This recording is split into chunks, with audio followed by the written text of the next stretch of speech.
స్తోత్రం స్తోత్రం స్తోత్రం స్తోత్రం స్తోత్రం. మహాపరిశుద్ధుడా, ప్రేమగల తండ్రి, నీ పాదాలకే వందనాలు స్తోత్రములు ప్రభా. ఇదిగో నా ప్రభా, అయా నీ స్తోత్రం. గడిచిన కాలమంతా ప్రభా నీ రెక్కల కింద భద్రపరిచి ప్రభా కాచి ప్రభా మీరు మహిమ పొందుకున్నందుకు నీకు స్తోత్రములు ప్రభా. అయా నీ స్తోత్రములు ప్రభా. నీ సన్నిధికి నడిపించిన విధానాన్ని బట్టి నీకు స్తోత్రములు తండ్రి, నీకు స్తోత్రములు ప్రభా. నీ దాసుడు ప్రభా వాక్యంలోకి వెలుచుండగా ప్రభా గూఢమైన సంగతులు మర్మమైన విషయాలు మా ఒక్కొక్కరితో బయలుపరిచి మీరే మాట్లాడి మహిమ పొందుకోమని నజరేయుడైన యేసు నామములో అడిగి వేడుకుంటున్నాం తండ్రి, ఆమేన్. ఆమేన్. కూర్చుందాం. పరమగీతముల గ్రంథం, పరమగీతములు 2వ అధ్యాయం 14వ వచనం. పరమగీతములు 2:14.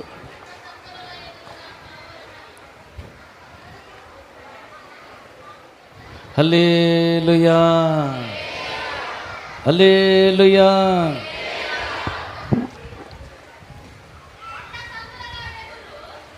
బండ సందులలో ఎగురు నా పావురమా, పేటు బీటలను ఆశ్రయించు నా పావురమా, నీ స్వరము మధురము, నీ ముఖము మనోహరము, నీ ముఖము నాకు కనబడనిమ్ము, నీ స్వరము నాకు వినబడనిమ్ము. ఆమేన్. విన్న వరకు పక్క వాళ్ళతో చెప్పండి. ఏం విన్నారో, ఆమె చదివింది ఎంత విన్నారు కదా, ఆ మాట పక్క వాళ్ళకి అప్పచెప్పండి.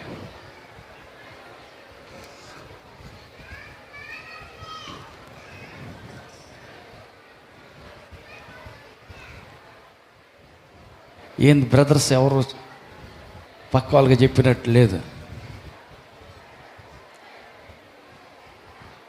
బ్రదర్స్ వైపు నుంచి ఒకరు చదవండి అయ్యా దాన్ని, ఆ మాటనే కంఠస్థం చేస్తారు. చిన్న మాటలే, కొద్ది మాటలే. బండ సందులలో ఎగురు నా పావురమా, పేటు బీటలను ఆశ్రయించు నా పావురమా. మరొకసారి చదువుదాం. బండ సందులలో ఎగురు నా పావురమా, పేటు బీటలను ఆశ్రయించు నా పావురమా, బీటలను ఆశ్రయించు నా పావురమా. నీ స్వరము మధురము, నీ స్వరము మధురం, నీ ముఖము మనోహరము, నీ ముఖము మనోహరం, నీ ముఖము నాకు కనబడనిమ్ము, నీ ముఖము నాకు కనబడనిమ్ము, నీ స్వరము నాకు వినబడనిమ్ము, నీ స్వరము నాకు వినబడనిమ్ము. ఇక్కడ సూలమ్మితి సొలొమోను మహారాజును పెళ్లి చేసుకోబోతున్న సూలమ్మితి సొలొమోను మహారాజు ఈ సంభాషణ మనం చూస్తున్నాం. ఆయన ఏమంటున్నాడంటే, బండ సందుల్లో ఎగురు నా పావురమా. హల్లెలూయా. పక్కలకు చెప్పండి, నువ్వు కాకివి కాదు పావురం అంట. నేను చెప్పట్టలేదు, యేసయ్య చెబుతున్నాడు. నా పావురమా అంటున్నాడు. కాబట్టి దేవుని పావురము నువ్వు. ఎట్టి పరిస్థితుల్లో కూడా పావురంగా బ్రతకాల్సిన నీవు వేరొక అవతారం ఎత్తకూడదు. నువ్వు పావురానివి. పావురము అనేది పరిశుద్ధతకు గుర్తు. హల్లెలూయా. పావురం దేనికి గుర్తు అని మనం చూసినట్లయితే, యేసు ప్రభు బాప్తిసం తీసుకున్నారు. ఒడ్డుకు వస్తూ ఉంటుంటే పరలోకం నుండి స్వరం వినపడతా ఉంది. తండ్రి మాట్లాడుతున్నాడు, ఈయన నా ప్రియమైన కుమారుడు, ఈయన మాట మీరు వినండి అని తండ్రి పైన మాట్లాడుతుంటే, అక్కడి నుంచి పరిశుద్ధాత్మ పావురం రూపాన వచ్చి యేసు ప్రభు మీద వాలింది. గట్టిగా చప్పట్లు కొడదాం. పరిశుద్ధాత్మ పావురం రూపాన దిగి వచ్చి యేసు ప్రభు మీద వాలడం జరిగింది. ఈ పావురం పరిశుద్ధత గుర్తు. ఈ పావురం ఏం చేసిందంట, యేసు ప్రభు మీద వచ్చి వాలింది. అంటే పావురం పరిశుద్ధుడైన యేసు ప్రభు మీద వాలినప్పుడు అభిషేకం ఆయన మీదకి దిగి వచ్చింది కాబట్టి ఇక అక్కడి నుంచి ఆయన సేవ ప్రారంభమైంది. హల్లెలూయా. పావురం పరిశుద్ధతకు గుర్తు. ఇంకొకటి, పావురం నిష్కపటమైనది. పావురాలకి ఏముండదు, కపటం ఉండదు. పైకి ఒక మాట, లోపలికి ఒక మాట. అలాంటి దాన్ని కపటం అంటారు. హల్లెలూయా. ఏం బెదరు వస్తావా? వస్తాలండి. హల్లెలూయా. ఆడకి వచ్చేది ఆయన ఏది పని బాటలేక రమ్మంటాడు ఆడకి. నాకు ఎన్ని పనులు ఉన్నాయి, నాకు ఎన్ని బాధ్యతలు ఉన్నాయి. హల్లెలూయా. తన మనస్సులో ఆల్రెడీ తీర్మానం అయిపోయింది, రాను అని. నాకు వేరే పని ఉంది, లేకపోతే ఇంకో చోటకి వెళ్ళాలి, లేకపోతే ఏదో ఊరక కాలక్షేపం చేస్తా, బజార్లో అయిన కూర్చొని బాతాకాని కొడతా, కానీ నేను మాత్రం కుటుంబ ప్రార్థనకి నేను రాను. నాకు తెలుసు. అయ్యా కూటమి ఉంది, రారు. వస్తున్నాం అన్న, బయలుదేరుతున్నాం వస్తున్నాం. తేరా చూస్తే వచ్చేదిలే పెట్టేదిలే. ఏదంటే దీన్ని కపటం అంటారు. క్రైస్తవుడికి అలాంటి కపటం ఉండకూడదు. కపటం లేనివాడే క్రైస్తవుడు. హల్లెలూయా. యేసు ప్రభు అంటాడు, ఇదిగో వస్తున్న ఆయన ఉన్నాడు, చూసావా? ఇతను నిజమైనటువంటి క్రైస్తవుడు. ఎవరైనా కపటం లేనివాడే క్రైస్తవుడు. హల్లెలూయా. హల్లెలూయా. కపటం లేనివాడే క్రైస్తవుడు. కపటం ఉండకూడదు. క్రైస్తవుడు అంటే అర్థం అవును అంటే అది అవును, కాదు అంటే కాదు, అంతేగాని ఇంక వేరే ఏమేమి ఉండకూడదు. చూద్దాం, చేద్దాం, సరేలే, ఏదో పై మాటకి సరేలే అన్నాం, కానీ ఎట్ట కుదురుద్ది? నాకేడ కుదురుద్ది? హల్లెలూయా. హల్లెలూయా. క్రైస్తవం లేనివాడే, కపటం హృదయంలో లేని వ్యక్తే అతనే క్రైస్తవుడు. హల్లెలూయా. అందుకే కపటం లేనిది, నిష్కపటమైనది పావురం. అందుకే యేసు ప్రభు అంటున్నాడు, బండ సందులో ఎగిరే నా పావురమా. హల్లెలూయా. ఆయన అంటున్నాడు, నా పావురం. ఎక్కడ ఎగురుద్దంట ఆయన పావురం? బండ సందులో ఎగురుద్దంట. హల్లెలూయా. బండ సందులో ఎందుకు ఎగురుద్ది సాలమ్మ? బండ సందులో ఎందుకు ఎగురుద్ది? అది వేరే చోటు ఎగిరే చోటేం లేదా? బండ సందులు అంటే ఏంటి అసలుకి? హల్లెలూయా. బండ సందు అంటే ఏంటి? బండ పగిలిపోయింది, సందు ఏర్పడింది, ఆ బండ సందులో అక్కడే ఎగురుద్దంట. హల్లెలూయా. బండ యేసుక్రీస్తే. పగిలిపోయినాడు అంటే ఆయనకి గాయాలు ఏర్పడ్డాయి. ఎన్ని గాయాలు? అయ్యా బ్రదర్లు చెప్పండి, యేసయ్యకి ఒంటికి ఎన్ని గాయాలు ఏర్పడ్డాయి? గాయాలు ఏర్పడ్డాయి యేసయ్యకి. ఎన్ని గాయాలు? ఎన్ని గాయాలు ఏర్పడ్డాయి? హల్లెలూయా. మేకు కొట్టారు, చేతికి ఒక గాయం. ఈ చేతికి మేకు కొట్టారు, మరొక గాయం.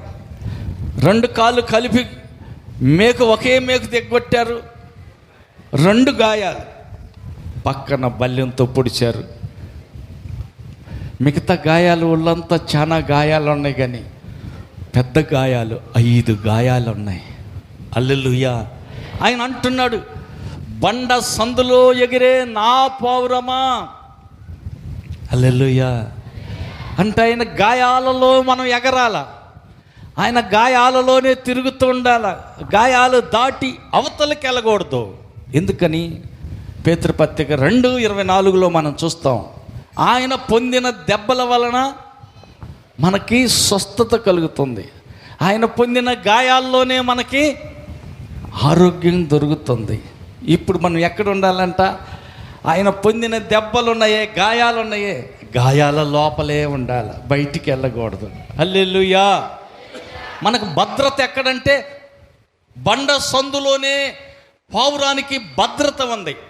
గద్ద తరుముకుంటూ వస్తుంది, పావురాన్ని సంపేస్తాను, దాన్ని పొడిచేస్తాను, దీన్ని నాశనం చేస్తానని ఎగురుతూ తరుగుతూ వస్తుంది.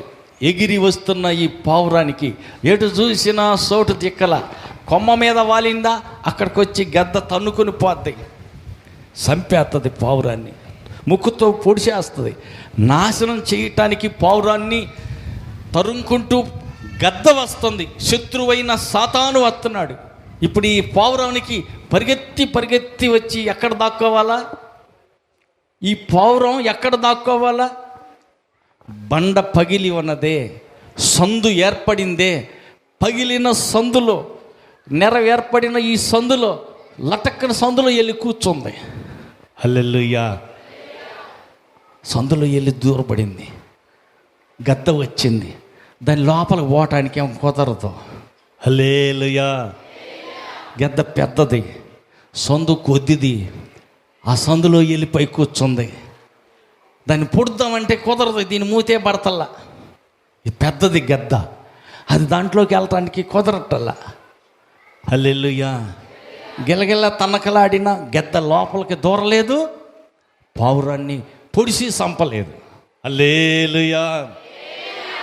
యేసు ప్రభు నీ కొరకు నా కొరకు గాయాలు పొందాడు. ఆ గాయం లోపలికి వెళ్ళి అక్కడ దాక్కోవాలి. అక్కడ మనకేం జరుగుద్ది? సురక్షితమైన ఆయన రెక్కల నీడన, ఆయన గాయాల లోపల మనం క్షేమంగా ఉంటాం. సైతాను తాకజాలడు. ఆమేన్. ఆయన గాయాల్లో దాక్కున్నంత వరకు ఏ దుష్టుడు సాతాను నిన్ను తాకలేడు, అనుకున్నట్టు వాడు నిన్ను నాశనం చెయ్యలేడు. అందుకని గాయాల లోపలే దాగి ఉండాలి, బయటికి వెళ్ళగాకు. బయటికి వెళ్ళావా వాడు పొంచి ఉంటాడు. ఎవరిని మృంగుదునా అని గర్జించు సింహం వలె ఎదురు చూస్తా ఉన్నాడు, ఎక్కడ దొరుకుతావా నిన్ను నాశనం చేయాలని. హల్లెలూయా. మేలు చేస్తానికి కాదు, బయట మరణం పొంచి ఉంది, తొంగి చూస్తుంది, ఎవరిని నాశనం చేద్దామా, ఎవరిని కబలిద్దామని. దొరికితే గర్జించే సింహం వలె మింగేద్దామని ఎదురు చూస్తున్నాడు సైతాను. మరి ఏం చేయాలంట? నువ్వు గాయాల లోపల దాక్కుని ఉండాలి. ఆమేన్. పక్కన వాళ్ళని అడగండి, గాయాల లోపలే ఉన్నావా, బయట తిరుగుతున్నావా? హల్లెలూయా. గంట కోటలోనే కూర్చుంటున్నావా, వెలపల విడివిడిగా వేరుగా ఒంటరిగా తిరుగుతున్నావా? అడగండి. హల్లెలూయా. పావురమే కానీ బండ సందులో లేదు, అది బయట ఉంది. అయితే దానికి ప్రమాదం పొంచి ఉంది, ఎప్పటికైనా దానికి డేంజర్, అపాయం ఉంది. హల్లెలూయా. మార్తా, నువ్వు విస్తారమైన పనులు పెట్టుకుని నువ్వు తొందరపడుతున్నావు. అయితే మరియ మాత్రం ఉత్తమమైన దాన్ని ఎన్నుకుంది. ఏంటంట? యేసయ్య పాదాల దగ్గర కూర్చుని వాక్యం వింటుంది. ఈ మార్త ఏం చేస్తుందంట? పక్కనే ఉంది కానీ పాత్రలు కడుగుతుంది, అన్నం కూర వండుతుంది, హడావుడిగా గత్తర పడతా ఉంది. ఎంత హడావుడి ఎక్కువైపోయిందంటే, కాసేపు వాక్యం విన్నావుగా, పోయిన ఆదివారం ప్రార్థన పోయావుగా, మళ్ళీ ఇప్పుడు ఈ వారం పాపోతే ఏమైంత? ఈరోజు మానేయకూడదు, పని చేసుకోకూడదు. యేసు ప్రభు నీకన్నా బుద్ధి లేదు ఆమెకు లేకపోతే? ఒక్కదాన్నే ఇన్ని పనులు, అంట్లు గడిగి అన్నం కూర వండి అన్ని వడ్డం చేసి అన్నీ చేయాలా, ఇల్లు వాకిలి ఊడిసి ఎంత శుభ్రం చేయాలి, ఎంత పని నేను ఒక్కదాన్ని చేస్తుంటే నా మీద దయ లేదు నీకు? వాక్యం విన్న వరకు సాల్లే, వెళ్ళి మరి మార్తతో పాటు నువ్వు కూడా పని చేసుకోరాదు, వెళ్ళు అంట్లు గడుగుపో, ఏదైనా ఒక పనిలో సహాయం చెయ్యి అని పంపవయ్యా అని యేసు ప్రభుకే సలహా చెబుతుంది. అంటే ఆమెకు అంత విస్తారమైన పనుల్లో మునిగిపోయింది. హల్లెలూయా.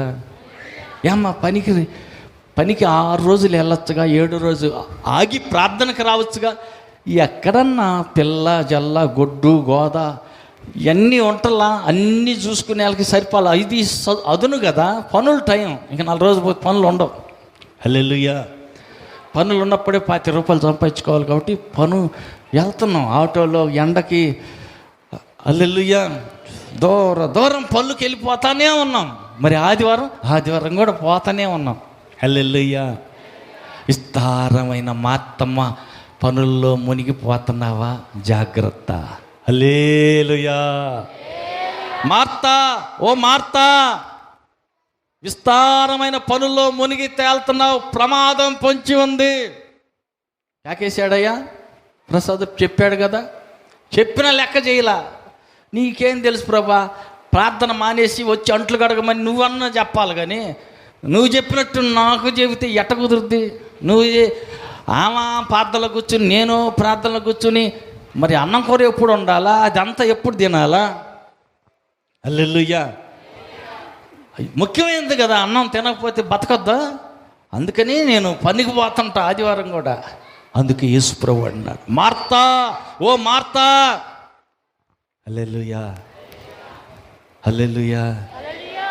అంటే పనుల్లో మునిగి తేల్తా, ప్రార్థన వెనకేసి ప్రభు సన్నిధికి వెళ్ళక, ప్రభు ప్రార్థన మీద దృష్టి పెట్టక, దేవుని మీద ఇవ్వవలసిన విలువ, దేవునికి మందిరానికి దేవుని సన్నిధికి ఇవ్వాల్సిన గౌరవం ఇవ్వక అశ్రద్ధ చేస్తూ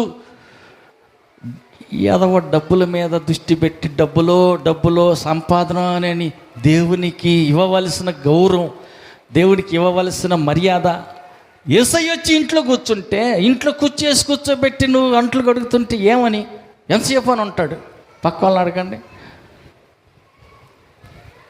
మండల్ ప్రెసిడెంట్ వచ్చాడు, ఎంఆర్ఓ వచ్చాడు, కూర్చోబెట్టావు, మంచిగా తాగు ఇక్కడే కూర్చొని నేను మళ్ళీ వస్తాను, 4 గంటలు కడగాల్సినవి ఉన్నాయి, 4 గుడ్డలు ఉతకాల్సినవి ఉన్నాయి అని పని చేసుకుంటా ఉంటావా? అడగండి. చేనుకి నీళ్ళు కట్టి రావాలా? మొక్కజొన్న చేను ఎండిపోద్ది, ఎండకి నీళ్ళు కట్టి రావాలని పోతావా? అయ్యా పోగలరా? ఏం విసురుతావు చెప్పు, పోగలరా? ఎమ్మరో వచ్చి మీ ఇంట్లో కూర్చుంటే నువ్వు పోయి పని ఎట్ట చేస్తావు? హల్లెలూయా. మరి ఎమ్మరోకే నీవు అంత విలువ ఇస్తే, హల్లెలూయా, ఎంఆర్ఓకే అంత గౌరవం ఇస్తే, మరి యేసు ప్రభు మీ ఇంటికి వచ్చాడే, నీ ఇంటిలో కాదు నీ ఒంట్లోకే వచ్చాడే, నీ హృదయంలో ఉన్న యేసయ్యని ఎండకి మిరగాయ కోతకి ఈడ్చుకొని పోతావా? పక్కన వాళ్ళని అడగండి. ఆదివారం ప్రార్థన లేదు, ఏం లేదు, కానీ యేసు ప్రభు మిరగాయ కోతకు బాధారా? వచ్చేవారం బాధొచ్చులేని యేసయ్యని మిరగాయ కోతకి ఈడ్చుకొని పోతావా? నీకు అది కరెక్టేనా? అడగండి, పక్కన వాళ్ళు అడగండి. అక్కడక్కడ కళ్ళు మూసే వాళ్ళు ఉంటారు, దర్శనాలు చూడకుండా పక్కన వాళ్ళని కదిలిచ్చి అడగండి. హల్లెలూయా. బండ సందులలో ఎగురు నా పావురమా, నీ ముఖము మనోహరం, నీ స్వరము మధురమై, నీ ముఖం నాకు చూపించు. హల్లెలూయా. ఏ ముఖంలో యేసు ప్రభు, నా ముఖం నువ్వేం చూస్తావు? నాకు చేలు చాలా పనులు ఉన్నాయి, చుట్టాలు సచ్చినోళ్ళు వాళ్ళ దినాలు ఉన్నాయి, వాళ్ళ తద్దినాలు ఉన్నాయి, ఇంకా ఏమున్నాయి, వాళ్ళు ఫంక్షన్లు ఉన్నాయి. ప్రభు నీకేం తెలుసు? పెద్ద మనిషి అయింది పిల్లోడు, పంచెలు పెట్టాలి ఇంకా. హల్లెలూయా. కొద్దిగా పిల్లలు పెరిగినాకంట వాళ్ళకి బట్టలు పెట్టాలంట. ఏం తింటారయ్యా? పంచెల పంపకమా? హల్లెలూయా, హల్లెలూయా. రకరకాల పనులు ఉంటాయి, అనేక పనులు, అవన్నీ చూసుకోవద్దు. ప్రభు అంటున్నాడు, నా పావురమా, నీ ముఖం మనోహరమైంది, నీ ముఖం ఒకసారి నాకు చూపించవా? అంటే మందిరానికి వచ్చి నీ ముఖానికి అది చూపి నీ ముఖ దర్శనం నేను చేయాలనుకుంటున్నా. ఎవరు? యేసు ప్రభు అంట నిన్ను చూడాలనుకుంటున్నాడంట. నా ముఖం ఏం చూసావులయ్యా, పోయిన ఆదివారం చూసి ఇలా చాలదా, ఈ వారం ఎగ్గొడతాలే, తర్వాత వారం వస్తాలే, మంచి పని దొరికింది, పనికి పోతే పావల 150 మరిన్ని డబ్బులు వస్తాయి. లేదు ప్రియులరా, నీ ముఖం చూడాలని ఆయన ఆశపడుతున్నాడు. బండ సందులో ఎగిరే పావురమా, నీ ముఖం ఒకసారి నాకు చూపించు. హల్లెలూయా. నీ స్వరం మధురమైంది, ఒకసారి నువ్వు ప్రార్థన చేయి, నేను వింటా, నీ స్వరం వినాలని ఆశపడతా. హల్లెలూయా. ఏమి స్వరం? నా స్వరం ఏమి వింటావు ప్రభా? స్తుతి స్తోత్రం ఆమేన్. చాలదా? అన్నం కాడ కూర్చున్నా, ఆహారం ఆశీర్వదించు, ఇంకా ఈ నీళ్లు పరిశుద్ధపరచు, ఆమేన్. నీకు స్తోత్రం, నాకు ఆత్రం, ఏసై. హల్లెలూయా. కాసేపు మాట్లాడు, నీ గొంతు ఇందామని కదా ఆశపడుతున్నా. పగులంతా కాపాడావు, రాత్రంతా కాపాడు, ఆమేన్. దుప్పటి నిండుగా మూసుకేసి కాసేపు మాట్లాడు. నా పావురమా, నీ స్వరం మధురం, నేను వినాలని ఆశపడుతున్నా. దేవుడు అంటున్న మాట ఇది. హల్లెలూయా. దేవుడి నీ స్వరం వినాలని నాకు కొద్దిగా ప్రార్థన చేయి కూతురా ఇందామని ఆశతో నేను ఎదురు చూస్తున్నా. నీ స్వరం ఎంత మధురమో అని ఆయన అంటుంటే ఏం వింటావులయ్యా నా స్వరం. హల్లెలూయా. అలిసిపోయిల్లా పగులంతా పనిచేసి వచ్చినాయి. పగులంతా కాపాడినందుకు స్తోత్రం, రాత్రి అంతా కాపాడు సాలే ఆమెన్. ముసుగుదన్ని నిద్రపోతంటివి. ఆయనేమో ఆశతో ఎదురు చూస్తా. నా పావురమ్మా, నీ మధురమైన స్వరం ఒకసారి విందామనుకుంటున్నా, ప్రార్థన చేయవా, నాతో మాట్లాడవా? హల్లెలూయా, హల్లెలూయా. కొంతమందికి పట్టున 10 నిమిషాలు ప్రార్థన చేయటానికి తీరిక లేదు. హల్లెలూయా. ఫంక్షన్లకి సమయం ఉంటుంది, ఇంకా బంధువులు చుట్టాల కాడికి వెళ్ళి రావటానికి సమయాలు ఉంటాయి. చేలో పను, చెట్టుకాడ పని, ఎక్కడెక్కడో పనులు ఉంటాయి. ఈ పనులన్నిటికీ సమయం ఉంటుంది. కానీ దేవుని పాదాల దగ్గర కూర్చొని ప్రభుతో మాట్లాడితే ఇందామని ఎంత ఆశతో కనిపెడుతున్నాడు నీ దేవుడు. హల్లెలూయా. మరి ఆయన ఆశను గమనించావా? ఆయన కోరికను మరి నెరవేరుస్తున్నావా? నీ స్వరం వినాలనుకుంటున్నాడు. ఆమేన్.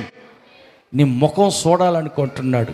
ఎక్కడ చూద్దాం అనుకున్నాడు? ఆయన మందిర ఆవరణలోకి వస్తే, ఆయన సన్నిధిలో కూర్చుంటే నిన్ను చూడాలని, నువ్వు ప్రార్థన చేస్తే వినాలని ఆశతో ఆయన ఎదురు చూస్తున్నాడు. అది యేసు ప్రభు మనస్సు.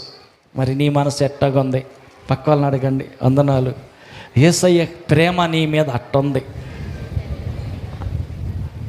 నీ స్వరం వినాలనుకుంటున్నాడు. మందిరానికి వస్తే నీ ముఖం చూడాలనుకుంటున్నాడు దేవుడు. మరి నీ సంగతి ఎట్లాగా ఉంది? హల్లెలూయా. ఇంటికి వచ్చాడుగా, ఏడకు పోతాడు, కుర్చేసాక కదిలాడుకొని కూర్చోకూడదా? వెనుకడితే పని చేయి నీకు, ఆమెను కూడా అక్కడనే కూర్చోబెట్టుకున్నాడు. ఏంది పని చేసి సహాయం చేయమని పంపాల్సింది. ఆయనకేం తెలుసు? ఎంత శాకిరి, అంటులు గడగాల, అన్నం కూర వండాల, కూరగాయలు కొయ్యాల, ఇంకా ఇల్లు వాకిలు ఓడవాలా, ఇంకేం చేయాలమ్మా? తిరగమా తెయ్యాలా, ఉప్పు ఏడుందో కారం ఏడుందో అన్నీ చూసి వాటన్నిటిని వేసి ఎంత పని అసలుకి, ఎంత పని చేయాలి అసలుకి. ఇంత పని పెట్టుకొని యేసు ప్రభు వచ్చి కూర్చున్నాడు. కదిలాడక కూర్చోక ఈ పిల్లని కూడా తీసుకెళ్ళి ఆడిని కాళ్ళకాడ కూర్చోబెట్టుకున్నాడు. ఆమెకంటే బుద్ధి లేదు, యేసయ్య కన్నా బుద్ధి ఉండద్దా? అమ్మా వెళ్ళేసి మార్తతో పని చేసుకోపో అని చెప్పట్లేదు. అప్పుడు ఆలకించిన యేసయ్య అంటున్నాడు, మార్తా ప్రమాదం పొంచి ఉంది. ఓ మార్తా, ఒక పిలిచిన రెండోసారి పలకలేదనుకో, సరే దూరాన్ని ఉన్నట్టుంది, స్వరం వినపడలేదేమో అని వదిలేస్తాం. ఏదైనా అర్జెంట్ అనుకో, హల్లెలూయా, ఎట్ట పిలుస్తాం? మార్తా, మార్తా, ఓ మార్తా.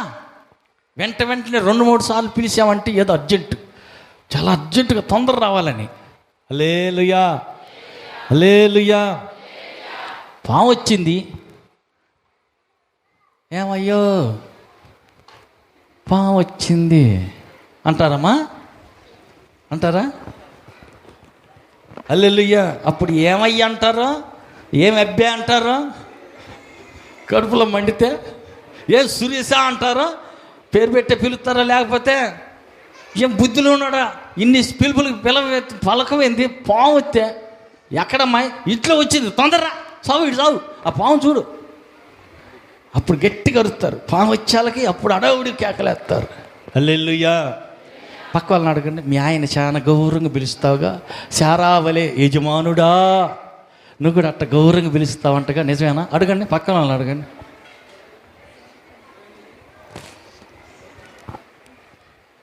హల్లెలూయా. మౌనంగా ఉన్నారేంది? మీరు కూడా అడగండి పక్కన వాళ్ళు. బెదరో మీ ఆడవాళ్ళని ఎట్ట పిలుస్తావు? గౌరవంగా పిలుస్తావంటగా, అశా వశా అనే అట్టేం పిలవగా. అడగండి, పక్కన వాళ్ళు అడగండి. హల్లెలూయా. యేసు ప్రభు అన్నాడు, మార్తా, ఓ మార్తా, ప్రమాదం పొంచి ఉన్నప్పుడే వెంటనే పిలుస్తాడు. నువ్వు తొందరపడుతున్నావు, విస్తార పనులు పెట్టుకుని నువ్వు తొందరపడుతున్నావు. అది కాదు అవసరమైంది, ఒక్కటి ఉంది. ఏంటిది అది? హల్లెలూయా. ఆయన పాదాల దగ్గర కూర్చొని ఆయన స్వరం వినాల, అది ముఖ్యమైంది. ఆమె శ్రేష్టమైంది, ముఖ్యమైంది ఎన్నుకుంది. ప్రభు పాదాల దగ్గర కూర్చొని వాక్యం వింటుంది. ఉత్తమమైంది ఎన్నుకుంది కాబట్టి ఆ ఉత్తమమైన దాన్ని ఆమె దగ్గర నుంచి తీసివేయబడదు. హల్లెలూయా. మార్తా మార్తా అని ప్రమాదం పొంచి ఉంది అని కేకలేశాడు. అపాయపు కేక విని కూడా సారీ ప్రభు క్షమించు అని పోయి సర్దుకుని వచ్చి కూర్చున్నాడా? ఆహా, అపాయం కేక. ఓ మార్తా మార్తా మార్తా అని ప్రభు పిలిచినా అర్థం చేసుకోవాలా. సారీ చెప్పొచ్చి ఆయన పాదాల దగ్గర వాక్యంలో కూర్చోలా. మరి ఏం జరిగింది? కొద్ది రోజులకే జబ్బు చేసింది. నువ్వు ప్రేమించే మా తమ్ముడు లాజరుకి బాగలేదు, యేసయ్య రాయ్యా అని కబురు పంపించింది. యేసయ్య రాలా. ఎందుకని రాలా? చెప్పినప్పుడు మర్యాదగా లోబడితే, విధేయత చూపి వెంటనే వచ్చి పాదాల దగ్గర కూర్చోగలిగితే, నీ మాటకు విలువిస్తే యేసయ్య కూడా, నువ్వు యేసయ్య మాటకు గౌరవించి విలువిస్తే, ఆయన మాటకు లోబడితే దేవుడు కూడా నీ మాటని గౌరవిస్తాడు. ఆయన అంటాడు, నన్ను గణపరచువానిని నేను కూడా గణపరుస్తా. హల్లెలూయా. పక్క వాళ్ళని అడగండి, దేవుని మాట అంటే గౌరవిస్తావా? దేవునికి ఘనంగా ఎంచుతావా? దేవుని మాట మనం గౌరవిస్తే, దేవుని వాక్యానికి మనం గణపరిస్తే, నాకు వాక్యం ముఖ్యం, ఆదివారం ప్రార్థన ముఖ్యం, దేవుని సన్నిధి ముఖ్యం, దేవుని మందిరం ముఖ్యం. దేవుని మందిరానికి వెళ్ళాల్సిన సమయంలో నేను ఎక్కడికి రాను, ఎక్కడికి వెళ్ళను అని కానీ నువ్వు తీర్మానం చేయగలిగితే ఆయన నిన్ను కూడా గౌరవిస్తాడు, ఆయన నిన్ను కూడా ఘనపరుస్తాడు. యేసు ప్రభువే స్వయంగా చెప్పాడు, మార్తా మార్తా అపాయం పొంచి ఉంది, జాగ్రత్త. వెంటనే లోబడి వచ్చి పాదాల దగ్గర కూర్చొని మరియతో పాటు ఆయన మాటలు వింటే ఎంత బాగుండేను. వినలా, అప్పటికైనా లోబడలా, గౌరవించాల, యేసయ్య మాటకు విలువ ఇవ్వాల. లోబడనటువంటి మార్తాకి మరికొద్ది రోజుల్లోనే వార్త అందింది. ఏమని? తమ్ముడికి జబ్బు చేసింది. తర్వాత ఏం జరిగింది? ప్రభువుకి కబురు చేసి, యేసు ప్రభా తమ్ముడికి బాగలే, తొందరగా రాయ్యా అని కబురు చేసింది. యేసు ప్రభు కూడా విననట్టు ఎరగనట్టే రాలా. ఆయన మాట వినంగానే పరిగెత్తుకొని రాలా. మరి ఎప్పటికి వచ్చాడంట? ఎన్ని రోజులకు వచ్చాడు? చచ్చిపోయిన తర్వాత 4 రోజులకి కబురు వచ్చింది, మనిషి వచ్చాడు. అప్పుడు ఏడుతుంది మార్త, కొండల చోట్ల వదిలే యేసయ్య దగ్గరికి వచ్చి, ప్రభా నువ్వు కానీ ఎక్కడుంటే మా తమ్ముడు చచ్చిపోయాడే కాదయ్యా. హల్లెలూయా. నువ్వు కానీ ఇక్కడే ఉన్నట్టయితే మా తమ్ముడు చచ్చిపోయేవాడే కాదయ్యా. పోగొట్టుకుంది ఎవరు? విలువ ఇవ్వకుండా, యేసయ్య మాటను గౌరవించకుండా, గణపరచకుండా, యేసయ్య ఇంట్లో ఉండే వ్యక్తిని, ఇంటికి వచ్చిన వ్యక్తిని గౌరవించకుండా పోగొట్టుకున్నది ఎవరు? ఇవాళ ఏడుతుంది ఎవరు? పక్క వాళ్ళని అడగండి. యేసయ్యని గణపరచు, ఆయన నీ మాటను కూడా గౌరవిస్తాడు, గణపరుస్తాడు. పిలవగానే పలుకుతాడు. ఆయన మాట కానీ లెక్క చేయలేదా? కష్టం వచ్చింది, నష్టం వచ్చింది, బాధ కలిగింది. యేసయ్యా ఏడు వాడు తిరుగుని నా కళ్ళు చూడబాక నీటి మళ్ళీ కొంటాడు. హల్లెలూయా, హల్లెలూయా. అదేంది ప్రభా? అవును, నేను పిలిచాను కానీ నువ్వు ఆలకించలా. హల్లెలూయా. నీ మాట గౌరవించి నీ ఇంటికి నేను వచ్చాను కానీ నువ్వు నన్ను అంగీకరించలా. హల్లెలూయా, హల్లెలూయా. యేసయ్య మాటను గౌరవించాలా. హల్లెలూయా. మార్తా మార్తా నువ్వు విస్తారంగా పనులు పెట్టుకున్నావు, నేను మీ ఇంటికి వచ్చి కూర్చుంటే నాకు విలువ ఇలా, నా మాటకు గౌరవించలా, పట్టున 10 నిమిషాలు వచ్చి కూర్చుని వాక్యం కూడా వింటలా. నేనేం చేసేది? వెళ్ళిపోయాడు. చనిపోయే స్థితిలో తమ్ముడు జబ్బు చేసిందయ్యా అన్న రాలా. చచ్చిపోయి 4వ రోజున వచ్చాడు. ఇప్పుడైనను నువ్వు ఆయన మాటకు గౌరవిస్తే, ఇప్పుడైనను ఆయన యందు విశ్వాసం ఉంచితే, నీ తమ్ముడు చచ్చిపోయినా మళ్ళీ బ్రతుకుతాడు. ఆమేన్. అప్పుడు ఏడ్చింది మార్త, ఏడ్చింది మరియ, ఏడ్చింది, యూదులందరూ ఏడ్చారు. అందరు ఏడ్చేసరికి కోపంతో 4 రోజులు ఎడవైనా, చచ్చిపోయిన దాకా ఉండి చనిపోయిన 4 రోజుల దాకా రాకుండా దూరంగా ఉన్న యేసయ్య ఏం చేశాడంట? ఏమా? చెప్పదు శివలో మరియమ్మ మార్తమ్మ. హల్లెలూయా. లింగమ్మ చెప్పు, ఏం చేశాడు యేసయ్య? వాళ్ళతో పాటు ఈయన కూడా ఏడ్చాడు. హల్లెలూయా. పక్క వాళ్ళతో చెప్పండి, వందనాలు. నువ్వు ఏడిస్తే ఆయన కూడా ఏడుస్తాడు. ఆయన గౌరవిస్తే ఆయనకు నిన్ను గౌరవిస్తాడు. నువ్వు ఆయన గణపరిస్తే ఆయనకు నిన్ను కూడా గణపరుస్తాడు. నువ్వు పిలవగానే పలుకుతాడు. అయ్యా అనగానే ఏం కొడుకా చెప్పు, ఏం కావాలంటాడు. హల్లెలూయా, హల్లెలూయా. బండ సందుల్లో ఎగురు నా పావురమా, నీ స్వరం మధురం, నీ ముఖం మనోహరం. నేను నీ స్వరం విందామనుకుంటున్నా, నేను నిన్ను చూడాలనుకుంటున్నా. ఆయన మందిరానికి వస్తే నిన్ను చూడాలని కోరుకుంటున్నాడంట. నువ్వు ప్రార్థన చేస్తే ఆయన వినాలని కోరుకుంటున్నాడంట. ఆయన హృదయంలో ఉన్న ఆశ, కోరిక అది. హల్లెలూయా. మరి నీ కోరిక ఏంటి? పక్క వాళ్ళని అడగండి, నీ కోరిక ఏంటి? ఇంకొక ఎకరం కొంటే బాగుండు. ప్రార్థన ఎగ్గొట్టి బాగా సంపాదించి మరొక ఎకరం కొనాలి. హల్లెలూయా. ఇంకొక శవర్ కొనుక్కుంటే బాగుండు. హల్లెలూయా. ఆదివారం లేదు, గంట కోటం లేదు, ఇంకా ఎడన కుటుంబ ప్రార్థన లేదు. అన్నీ ఎగ్గొట్టి సంపాదించి దాచిపెట్టి ఇంకా ఏదన్నా కొని దాచిపెట్టుకొని ఇంకొంచెం ఏదైనా పలానా వ్యక్తికి, వాళ్ళకేమయ్యా ఎన్ని శవర్లు ఉందో, వాళ్ళకేమయ్యా ఎన్ని ఎకరాలు ఉన్నాయో. మనుషులు మెచ్చుకుంటారే కానీ పరలోకం వెళ్ళకుండా అడ్డుకునే ఈ ఆస్తి ఏం చేసుకోను? పక్క వాళ్ళతో చెప్పండి. ఏమన్నా మోసుకెళ్తావా? ఏమన్నా ఈడ్చుకెళ్తావా? ఏది రాదు నీ ఎంట. పరలోకం శాశ్వతమైంది. అక్కడికి వెళ్ళిన దాకా భక్తిని కాపాడుకోవాలి. హల్లెలూయా, హల్లెలూయా. నీవు ఆయన బండ సందులోనే ఉండు, నువ్వు సురక్షితంగా ఉంటావు. ఆయన పొందిన దెబ్బల గాయాల్లోనే ఉండు, నువ్వు క్షేమంగా ఉంటావు. ఏ సాతాను నిన్ను ముట్టజాలదు. ఆమేన్. ఈ వ్యాధి నిన్ను నష్టం చెయ్యజాలదు. ఆమేన్. ఎందుకంటే ఆయన పొందిన దెబ్బలు గాయాల్లోనే మనకు స్వస్థత ఉన్నది. ఆయన దాచి ఉంచిన స్వస్థత, ఆరోగ్యం అక్కడ ఉంది. ఎవరికైనా ఏదైనా బాగలేకపోతే ఎమ్మటే ఏం చేస్తారు? అర్జెంటుగా ఏం చేస్తారు? 108 ఫోన్ చేయి. అంత గవర్నమెంట్ పెట్టుకుంటారు. హాస్పిటల్కి పోతా ఆడ పొడిపిస్తారు, సూదులు ఎత్తారు, మందులు ఎత్తారు, ఆపరేషన్ చేస్తారు, అన్నీ చేసేస్తారు.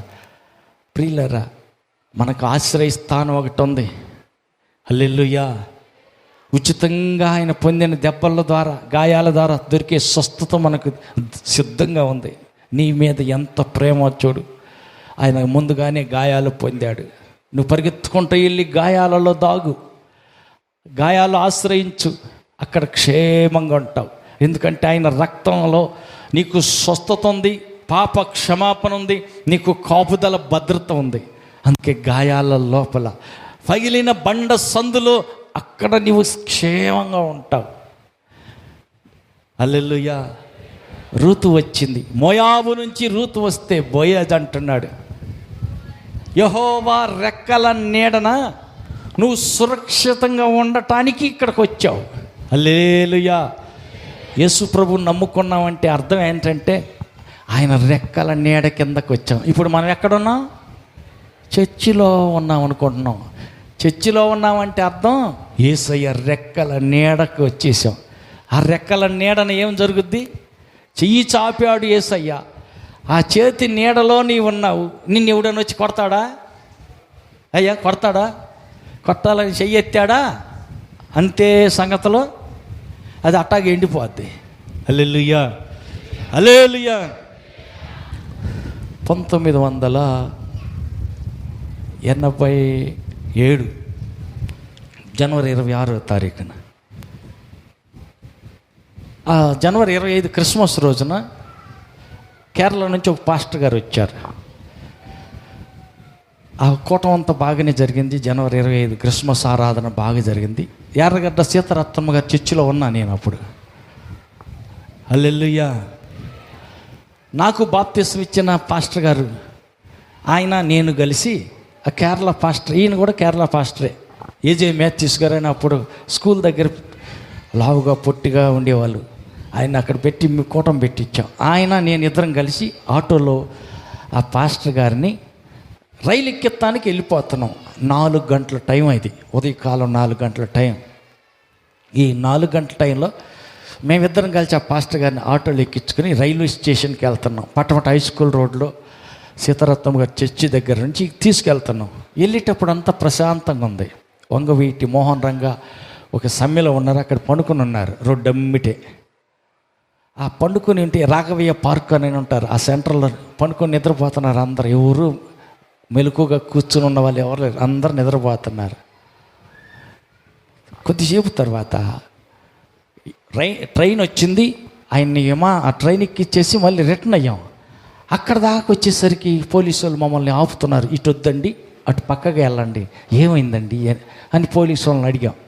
రంగా గారిని చంపేసేసారు, ఆడ ధర్నా చేస్తుంటే చంపేసేసారు, అందుకని ట్రాఫిక్ జామ్ చేశారు. ఆ సందులో కూడా అనండి మెయిన్ రోడ్డు ఎవరు వెళ్ళొద్దు, అటు తిప్పుకొని వెళ్ళమన్నాడు. కొంచెం చూపోయిన తర్వాత నేరుగా వచ్చేసరికి ఎక్కడ చూసినా విజయవాడ అంతా తెల్లవారుజామున అంతా 6-7 అయ్యాలకి బొగ్గున పొగలేస్తుంది. విజయవాడ అంతా పొగ మంటలు రేగిపోతూ ఉంది. ఏంది ఇది, ఏమైందంటే ఈ ఎవరైతే వేరే పార్టీ ఆయన చంపిన వాళ్ళ పార్టీ అనుకున్నారో వాళ్ళ ఫ్యాక్టరీలు తగలబెట్టారేనా, టైర్లు వేసి తగలబెట్టారేనా, అంతా కాలిపోతూ ఉంది. పొద్దున్నే హల్లెలూయా హల్లెలూయా హల్లెలూయా. వంగవీటి మోహన్ రంగా చచ్చిపోయిన రోజు జరిగిన సంగతి అది. భయంకరమైనటువంటి పరిస్థితి. హల్లెలూయా. అయ్యగారిని అటు పంపించాక మేము నేరుగా మందిరం కాడికి వచ్చేసాం. ఇంకా ఆ రోజంతా బయట విజయవాడ అంతా అల్లకల్లోలంగా ఉంది. హల్లెలూయా హల్లెలూయా. భయంకరమైన పరిస్థితి. కాబట్టి దేవుని మహాకృపను బట్టి దేవుడు మనల్ని భద్రంగా సురక్షితంగా ఉంచాడు. క్షేమం లేదు, అంత అల్లకల్లోలంగా ఉండిపోయింది. హల్లెలూయా హల్లెలూయా.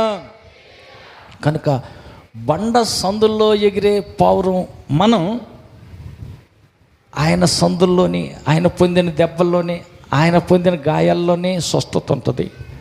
యేసు ప్రభు నమ్ముకున్న మనకి ఆయన రెక్కలే కాపాడుతాయి. యేసుని నమ్మిన మనం ఎక్కడికి వచ్చామనుకున్నాం? రెక్కల నీడ కిందకు వచ్చాం. ఆ రెక్కల నీడనున్న బిడ్డలను దేవుడు కాపాడుతాడు. ఆయన చెయ్యే కాపాడుద్ది. పగలంతా దుమ్ముగా ఎక్కడ చూసినా గొడవగా ఉంది. అల్లకల్లోలంగా ఉన్న విజయవాడలో ఇట్లాగా 3 గంటల టైం అయింది. వీళ్ళు ఏం చేస్తున్నారంటే అక్కడ ఒక పాస్టర్ గారి దగ్గరికి వెళ్ళారు. ఎక్కడెక్కడ జనం అంతా ఇక్కడికి వస్తున్నారు, ఈయన బాగా సంపాదించుకుంటున్నాడు, పనిలో పని ఈ మనిషిని సాగొట్టే తిప్పద్ది అని చెప్పేసి పాస్టర్ గారి మీద వ్యసనం. ఆయన ఎక్కడో కేరళ నుంచి వచ్చి ఇక్కడ చర్చి కట్టాడు, ఎక్కడ చర్చి కట్టి సంపాదించుకొని డాబాలు కట్టుకుంటున్నాడు. ఎక్కడెక్కడ మా కమ్మూరందరూ ఆయన చర్చికే పోతున్నారని చెప్పేసి వ్యసనంతో ఆయన ఏం చేశాడంటే ఆ చర్చికి వెళ్ళే దారిలో ఒకటి మురికి కాలువ ఉంది. ఆ మురికి కాలువ మీద నాపరా వేశారు. అప్పుడు పాస్టర్ గారు ఏంటి ఎట్ట ఉందని చెప్పేసి ఇంట్లో నుంచి బయటకు వచ్చాడు.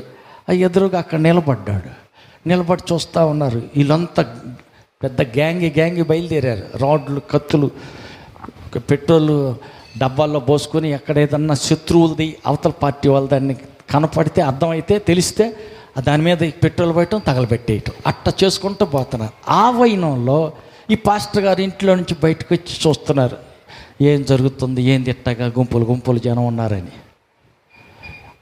అతను చూసిన వెంటనే ఈ వ్యసనం కలిగిన ఆ కుర్రోడు ఏం చేశాడంటే అడ్డంగా నిలబడిన మురికి కాలం మీద అటు ఇటు వేసినటువంటి దాటానికి వేసి నాపరాయి అమాంతంగా రాయి పైకి ఎత్తాడు. ఎత్తి ఇంకా పాస్టర్ గారి మీద ఇసిరేయాల. ఎత్తటం రాయి అంతని ఇట్ట పైకి లేపాడు. అట్టనే అత్తకపోయింది. హల్లెలూయా.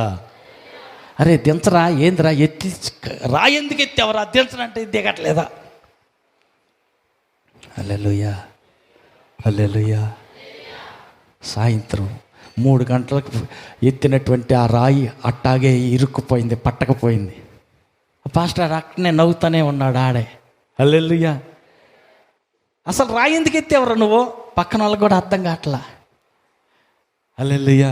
కాసేపు చూసి, యేసయ్యా స్తోత్రం అయ్యా, నువ్వు కన్నా నా మీద హస్తం చాచి ఉండకపోతే ఆ రాయి నా మీద ఎత్తేవాడే, నన్ను చంపేసేవాడే. నీ హస్తం నీడన దాగి ఉన్నాను గనుక కాపాడిన దేవా స్తోత్రం అని ఆయన మందిరంలోకి వెళ్ళి నేరుగా ప్రార్థన చేసుకుంటా ఉన్నాడు. 4 అయిపోయింది, 5 అయిపోయింది, 6 అయిపోయింది. చెయ్యి దిగటల్లా, రాయి కిందకి రాటల్లా. ఎంతమందికి పోరాడారంటే, ఏంద్ర ఇంతసేపు రాయి తీసి అవతలకు పడేయండి రా, వాటిని లాగండి రా అంటే ఎవరి వల్ల కాదా. అటు డజన్ మంది, ఈ చేతికి ఒక డజన్, ఆ చేతికి డజన్ మంది పడి లాగిన అది కిందకి దిగట్లా. హల్లెలూయా. ఏడుపు లంకించుకున్నాడు. ఎందుకు ఎత్తావురా రాయి? పైకి ఎందుకు ఎత్తావు? ఎందుకు ఎరక్కపోయింది? ఏమైందిరా? అరే, ఆ పాస్టర్ గారి మీద వ్యసనం వచ్చి కుళ్ళు పుట్టి కేరళ నుంచి వచ్చాడురా, ఎక్కడికొచ్చి అభివృద్ధి పొందుతున్నాడు. వ్యసనంతో ఆయన ఈ పని సంపెత్తే పోతుంది. మా కమ్మోళ్ళందరూ ప్రార్థనకు ఆయన కాడికి పోతున్నారు, అందరినీ యేసు మతంలోకి దించుతున్నాడని చంపేద్దామని రాయి ఎత్తాను కానీ ఇది దిగట్లేదురా. సారీ చెప్పరా నాయన. చెబుతాను రా నాయన, నేను కదలలేకపోతున్నాను. ఏడ్చాడు. పక్కనున్న నాయకులందరూ వాళ్ళ ఆస్తులు వీళ్ళ ఆస్తులు తగలబెట్టడం ఆపేసి వెళ్ళి పాస్టర్ గారి పాదాల మీద పడ్డారు. హల్లెలూయా. సారీ పాస్టర్ గారు, మా ఓడి చేసింది తప్పే, క్షమించండి అంటే, అయ్యా నేనేం చేశానయ్యా? నేనేమన్నా శాపనార్థాలు పెట్టానా మీ ఓడిని? ఆ అబ్బాయి ఒక్క మాట నన్ను ఏమన్నా తిట్టాడా? నేనేమన్నా అన్నానా? నేనేమనలేదు. ఆ అబ్బాయి ఏమనలేదు. ఎందుకు ఎత్తాడో నాకు తెలియదు. హల్లెలూయా. ఆ చెయ్యి అట్టాగి ఎరకపోయింది, నాకేం తెలియదయ్యా. నేను కాసేపు చూసి అతను వచ్చి ప్రార్థన చేసుకున్నాను. రండి పాస్టర్ గారు.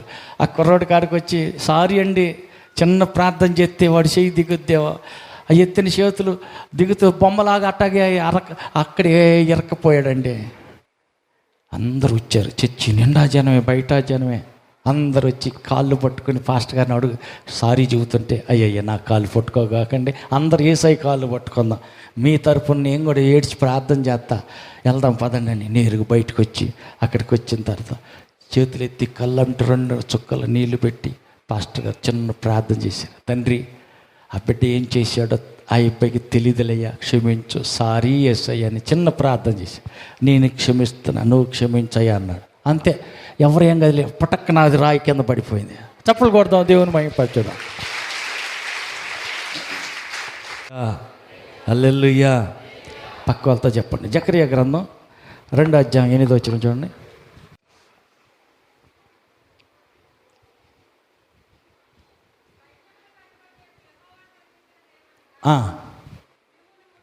మిమ్మును ముట్టినవాడు నా కనుగుడ్డును ముట్టినవాడగును. హల్లెలూయా. దేవుడు అంటున్నాడు, మిమ్మల్ని కానీ ఎవడైనా ముట్టాడా, దేవుడు కన్నుగుడ్డుకేసి పొడిచినట్టు అయిద్దంట. మరి దేవుడు కన్నుకేసి పొడితే ఊరుకుంటాడా? హల్లెలూయా. కథ కాదు ఇది, నా కళతో చూసిన సంగతే మీకు చెబుతుంది. మీ జోలి ఎవరైనా వస్తే, హల్లెలూయా, మీరేం అనగాకండి, మీరు నోరు మూసుకుని మౌనంగా ఉండండి. దేవుడు చూసుకుంటాడు. పగ తీర్చుకొనట నా పని అంటున్నాడు కాబట్టి ఆయన తీర్చుకొని, మీరెందుకు? వద్దు వద్దు, మౌనంగా ఉండండి. మిమ్మల్ని ఎవడైనా ముట్టాడా, దేవుని కన్నుగుడ్డుకేసి పొడిచినట్టయితే. ఆమేన్. కాబట్టి ప్రియులరా, ఆయన రెక్కలన్నీ ఎడకొచ్చాం. యేసు ప్రభుని నమ్మామంటే అర్థం యేసయ్య రెక్కలన్నీ ఎడకొచ్చాం. ఆమేన్. తర్వాత ఆయన గాయాల్లోనే మనం దాక్కుని ఉందాం. బయటికి వెళ్ళొద్దాం, బజారుకి వెళ్ళి తగాదాలు ఆడొద్దాం, పోట్లాడికి వెళ్ళొద్దు, ఆయన గాయాల్లో దాక్కుందాం. హల్లెలూయా.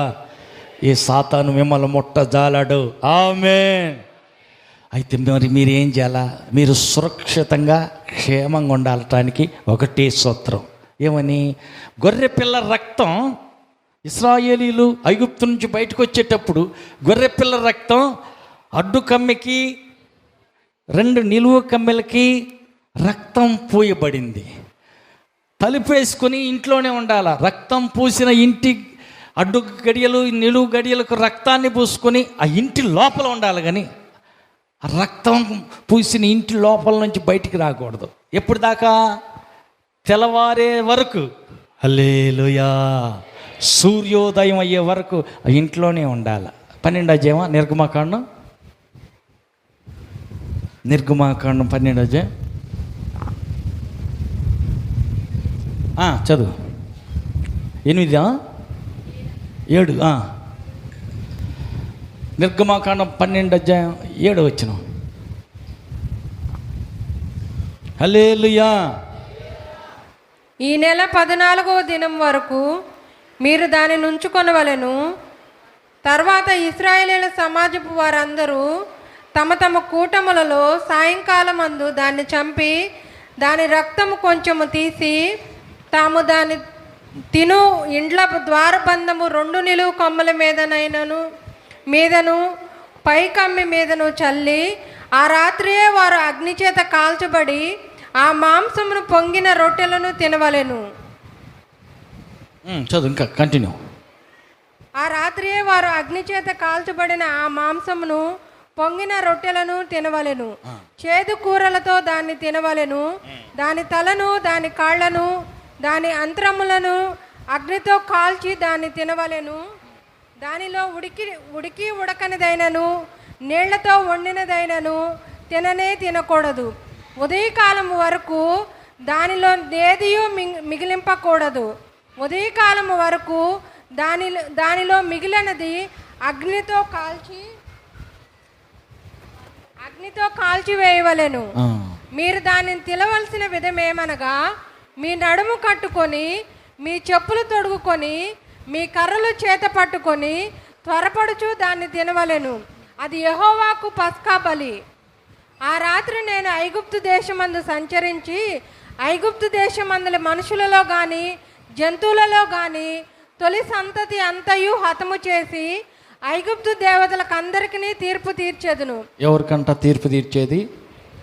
ఐగుప్తి దేవతలకి నేను తీర్పు తీర్చబోతున్నాను. కాబట్టి నేను యెహోవాను. మీరున్న ఇండ్ల మీద ఆ రక్తము మీకు గుర్తుగా ఉండును. ఆ రక్తం మీకు గుర్తుగా ఉండును. నేను ఆ రక్తాన్ని చూసి మిమ్మల్ని నశింప చేయకుండా దాటిపోతా. నేను ఐగుప్తు దేశము పాడు చేయుచుండగా, నేను ఐగుప్తును పాడు చేస్తూ ఉండగా మిమ్ము సంహరించుటకు తెగులు మీ మీదికి రాదు. మిమ్మల్ని సంహరించడానికి తెగులు మీ మీదకి రాదు. కాబట్టి ఈ దినము మీకు జ్ఞాపకార్థమైనది. మీరు యెహోవాకు పండుగగా దాన్ని ఆచరింపవలెను. తరతరములకు నిత్యమైన కట్టడగా దాన్ని ఆచరింపవలెను. 7 దినముల పులియని రొట్టెలను తినవలెను. మొదటి దినమును మీ ఇండ్లను నుండి పొంగినది పారవేయవలెను. మొదటి దినము మొదలుకొని 7వ దినము వరకు పులిసిన దానిని తిను ప్రతి మనుషుడు ఇశ్రాయేలీయుల నుండి కొట్టివేయబడును. ఆ మొదటి దినమున మీరు పరిశుద్ధ సంఘముగాను 7వ దినమున పరిశుద్ధ సంఘముగాను కూడుకొనవలెను. ఆ దినముల యందు ప్రతివాడు తినవలసినది మాత్రమే మీరు సిద్ధపరచవచ్చును. అదియూ కాక మరి ఏ పనియూ చేయకూడదు. పులియని రొట్టెల పండుగను మీరు ఆచరింపవలెను. ఈ దినమందే నేను మీ సమూహములను ఐగుప్తు దేశంలో నుండి వెలుపలికి రప్పించి తిను గనుక మీరు మీ తరములన్నిటిలో ఈ దినము ఆచరింపవలెను. ఇది మీకు నిత్యమైన కట్టడిగా ఉండును. మొదటి నెల 14వ దినము సాయంకాలము మొదలుకొని ఆ నెల 21వ దినము సాయంకాలం వరకు మీరు పులియని రొట్టెలను తినవలెను. 7 దినములు మీ ఇండ్లలో పొంగినదేదియూ ఉంచకూడదు. పులిసిన దానిని తినువాడు అన్యుడే గాని దేశంలో పుట్టినవాడే గాని ఇశ్రాయేలీల సమాజంలో నుండక కొట్టివేయబడును. మీరు పులిసినదేదియూ తినక మీ నివాసములన్నిటిలోనూ పులియని వాటినే తినవలనని చెప్పుమనెను.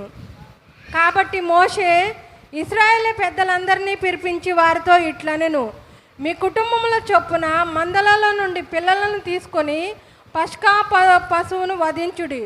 మరియు హిస్సోపు కొంచెం తీసుకొని పళ్ళెములోనున్న రక్తములలో దాన్ని ముంచి ద్వారబంధకు పైకమ్మికిని 2 నిలువ కమ్మెలకును పళ్ళెములోని రక్తమును తాకించవలెను.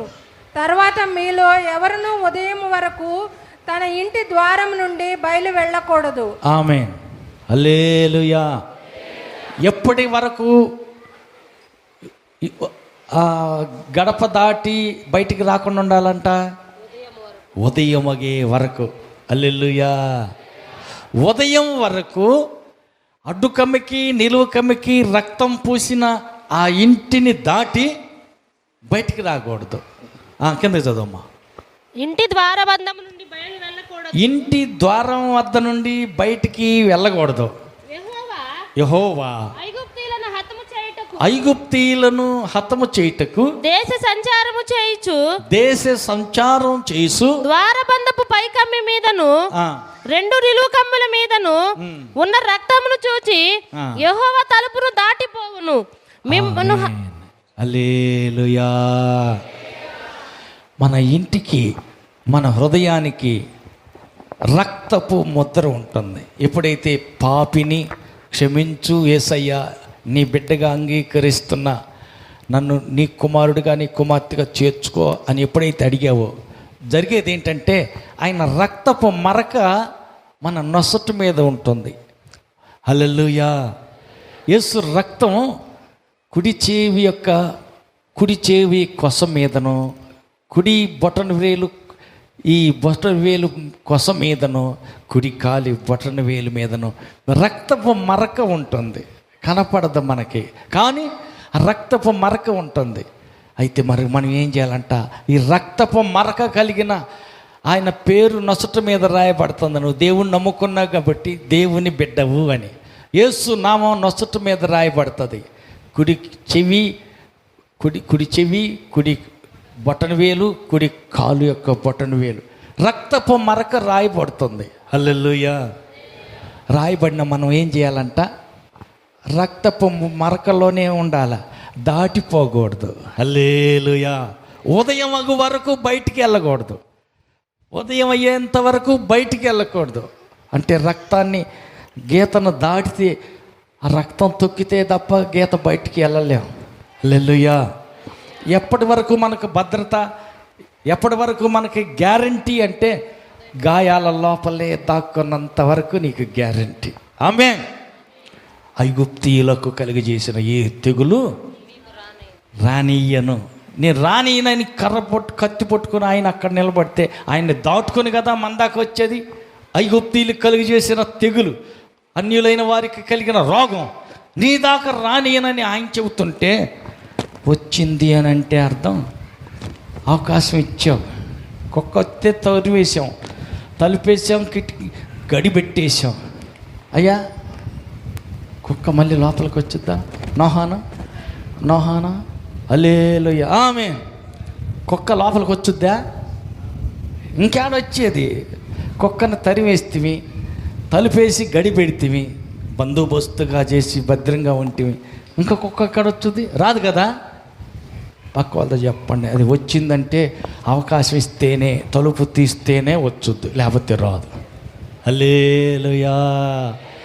గ్యారంటీ ఏంటంటే రక్తపు మరక దాటి అవతలకి వెళ్ళకూడదు. హల్లెలూయా. ఆయన కోరుకుంటుంది ఏంటంటే, నేను రక్తపు మరక వేసా, నా పేరు నొసట మీద రాసా, నీ కుడి చెవి మీద, కుడి కాలి బొటన వేలు మీద, కుడి చెవి బొటన వేలు మీద నా రక్తాన్ని ముద్ర చేసా. దాటి బయటికి వెళ్ళ మాకు. రక్తపు మరక లోపలే ఉండు ఉదయం అయ్యే వరకు. నీతి సూర్యుడు యేసు ఉదయించే వరకు, రెండవ రాకడ వచ్చే వరకు ముద్ర లోపలే ఉండాలి, దాటి అవతలకి వెళ్ళకూడదు. హల్లెలూయా. హల్లెలూయా. రక్తపు మరక దాటి బయటికి వెళ్ళావా? చెప్పరే, గ్యారంటీ పోగొట్టుకున్నావు. కాపాడుతానన్న దేవుడు పక్కకి వెళ్ళిపోతాడు. హల్లెలూయా. వ్యాధి రానియను, తెగులు రానియను అని చెప్పిన ఆయన పక్కకు తప్పుకుంటాడు. ఎందుకంటే నువ్వు వెళ్ళిపోయావుగా, రక్తపు మరక దాటి బయటికి వెళ్ళావుగా. దొడ్డిలో ఉన్నంత వరకు గొర్రెకి గ్యారంటీ. అన్ని గొర్రెలు ఎట్టా సురక్షితంగా ఉంటాయో నువ్వు కూడా అట్టాగే సురక్షితంగా ఉంటావు, క్షేమంగా ఉంటావు. దొడ్డి దాటి అటు ఇటు చూసి కాపరి కొద్దిగా అటు బయటికి వెళ్ళాడులే, పర్వాలేదు ఏం కాదులే అని చెప్పి పక్కకి వెళ్ళావా? బయటికి వెళ్తే ఏమైంది? ఈ ఒక్కర దూరమేగా, ఇక్కడెక్కడేగా. లేదు, బయట గ్యారంటీ లేదు. హల్లెలూయా. ఇప్పటి వరకు ఆశీర్వాదంగా ఉన్నాడు, ఇప్పటి వరకు దీవెనకరంగా ఉన్నాడు. హల్లెలూయా. ఇప్పుడు కూడా దీవెనకరంగా ఉండటానికి, ఇక మీదట కూడా నువ్వు క్షేమంగా ఉండటానికి దేవుడు అంటున్నాడు, సొదొమ గొమొర్రా నాశనం చేస్తున్నా, ఆ కొండ మీద నీవు క్షేమంగా ఉంటావు, నువ్వు అక్కడికి వెళ్ళు అన్నాడు. కాదులే ప్రభా, అక్కడికి వద్దులే, కానీ ఇది చిన్న ఊరు ఉంది, దగ్గరగా ఉంది, ఇది అయితే దగ్గరగా ఉంటుంది, అక్కడికి వెళ్తా నేను. సరే నీ ఇష్టం పో అన్నా. బలంతాన కోరుకుంటే నేను వెళ్ళాల్సింది అక్కడికి కాదు ఇక్కడికి. నేను నా ఇష్టం వచ్చిన, నేను కోరుకున్న కాడకి, నా ఇష్టం వచ్చిన కాడకి నేను వెళ్తానని అంటుంటే ఇంక దేవుడు ఏం చేస్తాడు? సరే పో అన్నాడు. హల్లెలూయా. దేవుడు చెప్పిన చోటకి వెళ్ళకుండా ఆయనకి ఇష్టం వచ్చిన చోటకి వెళ్ళాడు. లోతు ఏమైపోయింది? ఆస్తి అంతా పోయింది. హల్లెలూయా. భక్తి అంతా పోయింది. హల్లెలూయా. నీతి యావత్తు పోయింది. హల్లెలూయా. చివరికి ఏమైపోయింది? భయంకరమైనటువంటి దేవునికి విరోధమైన 2 జాతులు భూమి మీద రావటానికి కారణమైంది. లోతుతో కలిసి ఉన్నంత వరకు, అబ్రహాముతోటి లోతు కలిసి ఉన్నంతసేపు అబ్రహాం మీదకి ఈ ఆశీర్వాదం వచ్చిందో, ఆశీర్వాదం అంతా లోతు మీదకి వచ్చింది. ఆమేన్. ఎంత ఆశీర్వాదం అంటే వాళ్ళు కలిసి నివసించలేనంత ఆశీర్వాదం. ఈయనకి ఎన్ని వేలు గొర్రెలు ఉంటే ఆయనకి అన్ని వేలే గొర్రెలు ఉన్నాయి. ఈయనకి ఎన్ని వేల ఒంటెలు గాడిదలు గుర్రాలు ఉంటే అన్నీ ఆయనకి సమానంగానే వస్తూ ఉన్నాయి. ఎందుకంటే పొయ్యి శాఖ పొంతకు తగులుతుంది అన్నట్టు అబ్రహాం ఆశీర్వాదం లోతుకు వచ్చింది. ఎప్పుడైతే ఇప్పుడు దాకా దేవుని చిత్తాన్ని అబ్రహాం చేశాడు, అబ్రహాం నచ్చిన దాన్ని, అబ్రహాం చేసిన దాన్ని లోతు చేశాడు. ఇప్పుడు ఏమైందంట? ఆఖరికి వచ్చేసరికి పోగొట్టుకున్నాడు. నాకు నచ్చలేదు, అట్ట కాదులే, కానీ నేను ఇటు పోతా, పచ్చగా ఉన్నాను, నాకు ఇష్టమైన చోటకి వెళ్తానన్నాడు. సొదొమకి వెళ్ళాడు. అక్కడేమైంది? సొదొమ గొమొర్రా కాల్చబడింది, బూడిదైపోయింది. బయటికి తెచ్చిన దేవుడు అన్నాడు, నేను చూపించే ఆ పర్వతంలో ఒకదాని మీద అక్కడికి వెళ్ళి ఉండు అంటే, అట్ట కాదులే ప్రభువా, నేను ఆడకు పోను, కానీ ఇదైతే చిన్నది, దగ్గరగా ఉంటుంది, ఇక్కడికి పోతా నేను. సరే దాన్ని నాశనం చేయనులే, ఎల్లు అన్నాడు. సొంత చిత్తం, సొంత ఇష్టం, తన సొంత ఐడియా ప్రకారం నడిచినటువంటి లోతు ఏమైపోయాడు? సర్వాన్ని కోల్పోయాడు. అయితే మరి మనం ఏం చేయాలా? ఆయన చిత్తాన్ని నెరవేర్చాలి. ఆమేన్. ఆయన అంటున్నాడు, దేవుడు చెప్పిన ప్రకారం ఆ పర్వతం మీద పోతే లోతు బాగానే ఉండేవాడు, కానీ తనకు నచ్చిన చోటని కోరుకున్నాడు, నష్టపోయాడు. అట్టు కాకుండా మనం ఏం చేయాలి? బండ సందుల్లోనే ఉండాలి. ఆమేన్. గిరి దాటి, యేసు రక్తాన్ని దాటి నేను బయటికి రాను ఖచ్చితంగా చెప్పేయాల. బొమ్మకి దండం పెట్టను, ప్రార్థన చేయటం మానను, సింహాల బోన్లు వేస్తా వేసుకో, అగ్నిగుండంలో వేస్తా వేసుకో. ఎందుకని? మేము యూదులు, దేవునికి భయపడే వాళ్ళం, దేవునికి చేతులెత్తి దండం పెట్టే వాళ్ళం. విగ్రహానికి దండం పెట్టమంటే మేము పెట్టం. నెబుకద్నెజరు తెలుసుకో, ఖచ్చితంగా చెప్పాడు. రాజు ఎదురుగా ఏంది ఎంత ధైర్యం చెబుతున్నాడు? అంతే. వాళ్ళకు ఒక నియమం ఉంది, దేవుని పిల్లలకు ఒక క్రమం ఉంది, దానికి ఒక పద్ధతి ఉంది. హల్లెలూయా. పరీక్షలు రావచ్చు. హల్లెలూయా. దానియేలుకి అగ్ని పరీక్షలు వచ్చినాయి. సింహాల బోన్లో వేసారా? షడ్రక్ మెషక్ అబేద్నెగోకి అగ్నిగుండంలో వేసే పరీక్ష వచ్చింది. భయపడి ఏమన్నా వేసారా? అయ్యా వద్దను, విగ్రహారాధన చెయ్యం, దేవుడికి దండం పెట్టమంటే అగ్నిగుండం ఎక్కువ చేస్తాం, అందులో పడేస్తాం, కాలిపోతారు, చచ్చిపోతారు, వేసుకోపోవడం. హల్లెలూయా. సావుకైనా సిద్ధమే, కానీ దేవునికి ఇష్టం లేని ఈ పని మేము చెయ్యమంటే చెయ్యం. హల్లెలూయా. నువ్వు రక్తపు కంచె కోట లోపలే ఉండు, దాటనంత వరకు నీకు గ్యారంటీ. మాట తప్పని దేవుడు, మాట ఇచ్చిన దేవుడు. ఐగుప్తీయులకు కలుగు చేసిన ఏ తెగులు నీకు రానీయను అన్నాడా? రానీయుడు. ఎక్కడో వచ్చింది, ఏదో జరిగిందంటే అర్థం ఎక్కడో తలుపు తీసి రాకొక్కారా, అని చెప్పి పిలిచినట్టు దానికి అవకాశం ఇచ్చావు. హల్లెలూయా, హల్లెలూయా. కాబట్టి అవకాశం ఇవ్వకండి, సాతానుకు సోటీగాకండి. రక్తపు గీతను గిరిని దాటి పక్కకి వెళ్ళమాకండి, లోపలే ఉండండి. అందుకే ఆయన అంటున్నాడు, బండ సందుల్లో ఎగురు నా పావురమా, పేటు బీటల్లో సంచరించు నా పావురమా. నీ స్వరాన్ని ఒకసారి వినిపించు, నీ ముఖాన్ని నాకు ఒకసారి చూపించు. అంటే నా మందిరానికి వచ్చి నువ్వు నాకు ప్రార్థన చేయి, నిన్ను చూడాలని ఆశ ఉంది, నీ స్వరం వినాలని ఆశ ఉంది అని దేవుడు అంటున్నాడు. ఆమేన్. కాబట్టి ఆయన సన్నిధిలోకి వద్దాం, నీ ముఖం ఆయన చూడాలని కోరుకుంటున్నాడు, ఆయన కోరిక తీరుద్దాం. నువ్వు ప్రార్థన చేస్తే వినాలని కోరుకుంటున్నాడు. ఆయనకు స్వరమెత్తి పిలిచి, యేసయ్యా నా తండ్రివయ్యా, నా దిక్కయ్యా, నా ఆధారం నువ్వయ్యా, నీవు నాకు ఉండగా ఈ లోకంలో అది ఏది నాకు అక్కర్లేదు. ఏముంది లోకంలో? నేత్రాశ, శరీరాశ, జీవపడము, ఇవన్నీ నాకు వద్దు, నువ్వు కావాలయ్యా అని అడుగుదాం. ఆయన ఆశకు నెరవేర్చిన వ్యక్తివై నీ ముఖ దర్శనం ఆయనకు చూపిద్దాం. మన స్వరమెత్తి ఆయన పిలిచి తండ్రి అని సంబోధించి ఆయన పిలుచుకుందాం. ఆయనతో మన బంధాన్ని ఎక్కడైనా తెగిపోయిందేమో తిరిగి కలుపుకుందాం. ఆయనతో కలిసి ఆయన సన్నిధిలో చనిపోయే వరకు నమ్మకంగా బ్రతికి మరణం అనంతరం పరలోకి వెళ్దాం. సదాకాలం అక్కడ ఆయనతో కూడా కలిసి ఉంటాం. అప్పటి వరకు దేవుడు మనల్ని ఆయన రెక్కల నీడ కాపాడునుగాక. అందరు లేచి నిలబడదాం, ప్రార్థన చేద్దాం. అందరు లేచి నిలబడదాం.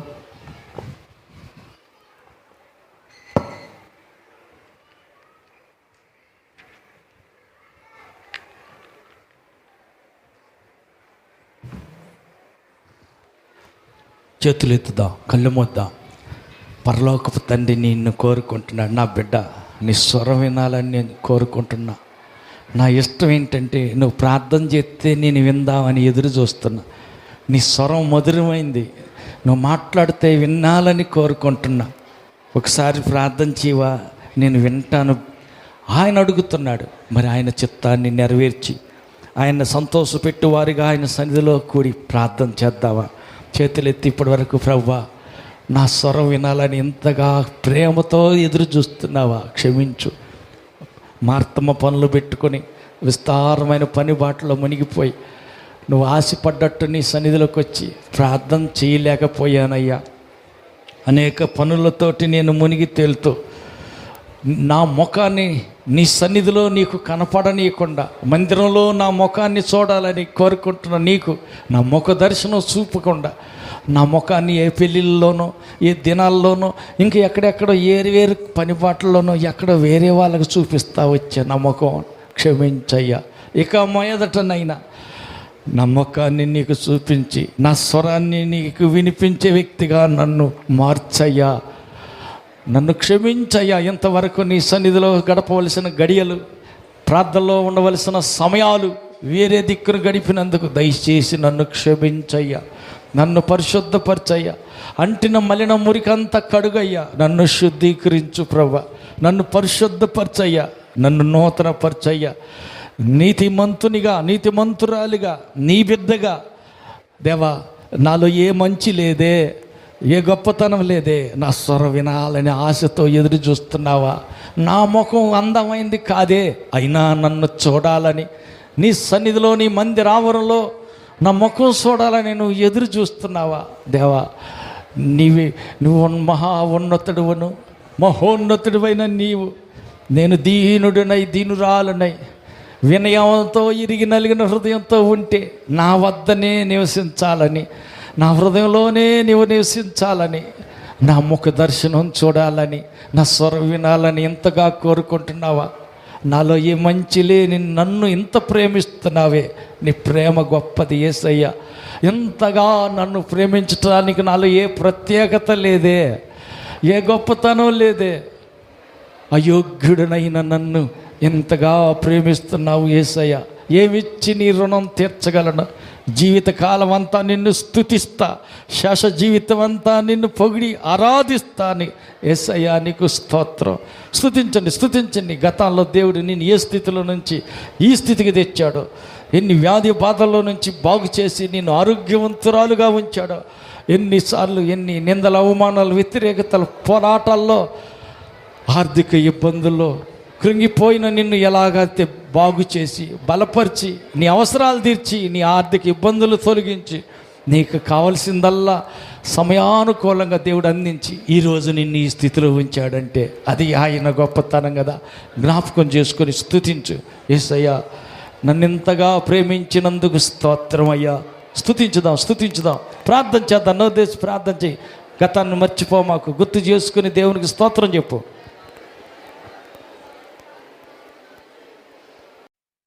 పట్టుకుందాం. అందరి కోసం ఒకేసారి ప్రార్థన చేద్దాం. దయాళుడైన దేవా, నీకు వందనాలు, స్తోత్రాలు చెల్లిస్తున్నా. ఇంతవరకు నీ బిడ్డలకు నీ వాక్కు అందించినందుకై స్తోత్రాలు రాజా. అయ్యా, మా స్వరం వినాలని, మా ముఖం చూడాలని, నీ సన్నిధిలో మమ్మల్ని కలుసుకోవాలని నీ హృదయ వాంఛ తెలియపరిచినందుకు స్తోత్రం అయ్యా. నీ చిత్తాన్ని, నీ హృదయ వాంఛ నెరవేర్చువారవై ప్రతి ఆదివారం నీ సన్నిధిలో మేము కనపడి వారుగాను, నీ సన్నిధిలో కూడి నిన్ను ప్రార్థించే బిడ్డలుగాను మమ్మల్ని ఆశీర్వదించమని ప్రార్థిస్తున్నాం దేవా. నీ హృదయ వాంఛ నెరవేర్చువారమై నీ చిత్తాన్ని నెరవేర్చే బిడ్డలుగా నీ వద్దకు దొరికే ఆదరణ, నీ వద్ద దొరికే ఆరోగ్యం, నీ వల్ల మాకు దొరికే కాపుదల సమృద్ధిగా మేము పొందుకొందుముగాక. ప్రభు బిడ్డల చేతులు నూనెను యేసు రక్తంగా మార్చండి. ఏ బాధ వ్యాధికి ఎవరికి వాడిన జీవం అనుగ్రహించండి. బిడ్డలకు విరోధంగా రూపించబడి ప్రతి మంత్ర ప్రయోగం యేసు నామములో నిర్వీర్యమైపోవునుగాక. బిడ్డలకు విరోధంగా అడ్డుగా నిలిచిన అభ్యంతర గోడలన్నీ యేసు నామములో కూలిపోవునుగాక. ఆశించినది వారికి దొరుకునుగాక. వారు కోరుకున్న రేవుకు చేరుదురుగాక. వారు అడిగినది వారికి లభించునుగాక. యేసు నామములో బిడ్డల కుటుంబాల్లో గలిబిలి, కలత, కలవరం, లోటు, లేమి కలుగు చేసే ప్రతి దురాత్మ శక్తులన్నీ యేసు నామములో వారి ఇంటిని, వంటిని వదిలిపోవునుగాక. ప్రశస్త హస్తాన్ని చాపి ప్రతి ఒక్కరి కుటుంబాన్ని దీవించమని ప్రార్థిస్తున్నావు తండ్రి. బిడ్డల చదువులో జయమిచ్చినందుకు స్తోత్రాలు. వారు పై క్లాసులకి, కాలేజీలో, స్కూల్స్లో సీటు దొరికేలా కృపదాయిత్యమని ప్రార్థిస్తున్నాం. సంతానం లేని బిడ్డలందరికీ సంతానం అనుగ్రహించబడునుగాక. యేసు నామములో సుఖమైన కాన్పు కలుగునుగాక. ప్రభుని బిడ్డలు పాడి పశువులో దీవెన పొందుదురుగాక. వారి పంట పొలాల్లో ఆశీర్వాదం పొందుదురుగాక. ప్రభు బిడ్డలు చదివించుకోవటానికి కావలసిన ఫీజులకి, వారికి అవసరమైన పుస్తకాలకి, బుక్స్కి, వారికి అవసరమైన సమస్తాన్ని మీరు తీర్చమని, నీ బిడ్డల ప్రతి అవసరత మీ సర్వ సమృద్ధిలో బిడ్డల ప్రతి అక్కర తీర్చి ఆశీర్వదించమని ప్రార్థిస్తున్నాం. సహాయం చేయండి తండ్రి. నీ సన్నిధిలోనికి వచ్చిన నీ బిడ్డల శరీరంలో ఏ వ్యాధి కానీ, ఏ బాధ కానీ, ఏ అనారోగ్యం కానీ, ఏ కలరం, ఏ భయభీతి యేసు నామములో ఉండకూడదు, వెళ్ళిపోవునుగాక. సమృద్ధి బిడ్డలకొక్కరి జీవితంలో కలుగునుగాక. నెమ్మది, సమాధానం నీ బిడ్డల జీవితంలో ఏలుబడి చేయునుగాక. ఆరోగ్యం, ఆనందం, ఉత్సాహం వారి కుటుంబాల్లో కలుగునుగాక. వారి నోటి నిండా నవ్వు ఉండునుగాక. పేరు పేరు ప్రతి బిడ్డను దీవించండి, ఆశీర్వదించండి. వారు అర్పించబోతున్న కానుకను అంగీకరించమని, అనేక రెట్లు ప్రతిఫలం దయచేయమని, వారు తినబోతున్న ఆహార పదార్థాలను ఆశీర్వదించి, వండిన వారిని, వడ్డించిన వారిని, సరుకులు, బియ్యం, అలాగే కూరగాయలు తెచ్చిన బిడ్డలను, పరిచర్య చేసిన ప్రతి ఒక్కరిని ఆశీర్వదించమని ప్రార్థిస్తున్నాం. సహాయం చేయండి. ఈ రాత్రి కలకూర జరగబోతున్న కోడిక ఆశీర్వాదంగా జరిగించమని నీ బిడ్డలందరినీ మీ చేతులకు అప్పగిస్తూ వారి వారి గృహాలకు తిరిగి వెళ్ళబోతుండగా సురక్షితంగా, క్షేమంగా వారి గృహాలకు చేర్చి మహిమ పొందమని దేవా, వచ్చే ఆదివారం ప్రతాపన్ గారిని క్షేమంగా మా మధ్యకి తీసుకొచ్చి మీ నా మహిమకై వాడుకోమని, 7వ తారీఖు నుంచి 30వ తారీఖు వరకు జరగనున్న సుఖసేన్ మసీ గారి కూడికలన్నీ ఆశీర్వాదంగా, క్షేమంగా, మహిమకరంగా జరిగించి అనేక ఆత్మల రక్షణ కారణంగా అనేకులు స్వస్థత పొందటానికి మూలంగా కోరికలన్నీ దీవెనకరంగా జరిగించమని ప్రార్థిస్తూ నీ బిడ్డలందరినీ మీ చేతులకు సమర్పించుకుంటూ సమస్త ఘనత మహిమ నీకే చెల్లిస్తూ మహిమతో మధ్యాకాశానికి రానన్న మా ప్రభు రక్షకుడైన యేసు నామములో ప్రార్థించి వేడుకుంటున్నాము తండ్రి, ఆమేన్. మన ప్రభు యేసుక్రీస్తు కృపయు, తండ్రి అయిన దేవుని ప్రేమయు, పరిశుద్ధాత్మని యొక్క అన్యోన్య సహవాసం కూడి వచ్చిన మనకును సర్వలోక పరిశుద్ధులందరికీ సదాకాలం తోడయండి నడిపించునుగాక. ఆమేన్. హల్లెలూయా, హల్లెలూయా, హల్లెలూయా. ఆమేన్. అందరికీ వందనాలు.